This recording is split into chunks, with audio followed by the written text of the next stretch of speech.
কারা আক্রমণ করছে? সেই পুলিশ বাহিনী, সেই গুন্ডা বাহিনী কাদের আদেশে? অবশ্যই উপর মহল আদেশে। আপনারা জানেন যে এই সংস্কার, দেশ স্বাধীন হয়েছে, দৃশ্যমান কোন সংস্কার এখন পর্যন্ত কারো চোখে পড়ি নাই। কেন পড়ি নাই? কি কারণে পড়ি নাই?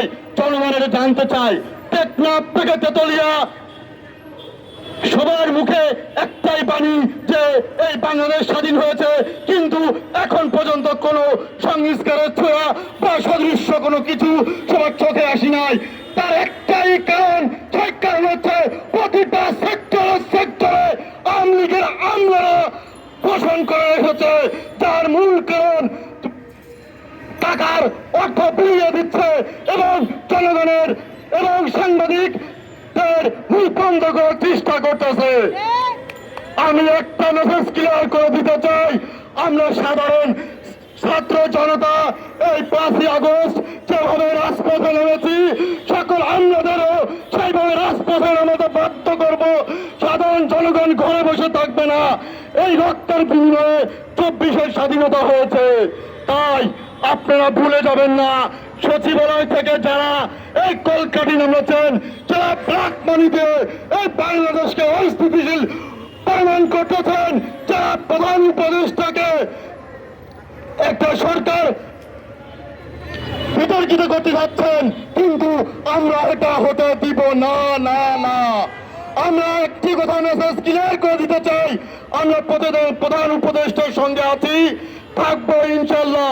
কোন প্রকার অন্যায়, অত্যাচার, জুলুমের আপোষ আমরা করব না।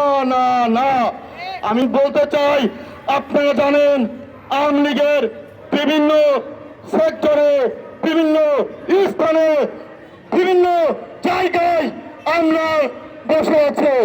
আপনারা অবগত আছেন, আমাদের সরকারকে ব্যর্থ করার জন্য বিভিন্ন রাজনৈতিক দলও উঠে পড়ে লেগেছে। কিন্তু কেন? প্রশ্ন একটাই, জানি না কারণটা কেন। আমার একটাই বলতে চাই, আপনারা সবাই 24 আগস্টে 24-এর যেভাবে আন্দোলন করছিলেন, সবাই কাঁধে কাঁধ মিলিয়ে এই দেশটাকে সংস্কারের জন্য আপনারা সবাই সামনে এগিয়ে আসুন। না হলে পিছন থেকে ক্যালকাঠি নড়ে এইভাবে আমাদেরকে, সরকারকে ব্যর্থতার প্রমাণ করতে যেতে চাই না। আমরা চাই আপনারা সবাই আমাদের পাশে এসে দাঁড়াবেন এবং এই সরকারের সঙ্গে কাঁধে কাঁধ মিলিয়ে সকল আমলাতন্ত্র, সকল ষড়যন্ত্র রুখে দিতে হবে। আপনারা জানেন একের পর এক এই বাংলাদেশে নৈতিকতা সৃষ্টি করতে কারা করছে? এই আওয়ামী লীগের আমলাতন্ত্ররা। যার বিনিময়ে তাদের কালো টাকা সাদা করার একটা উপায় এসেছে।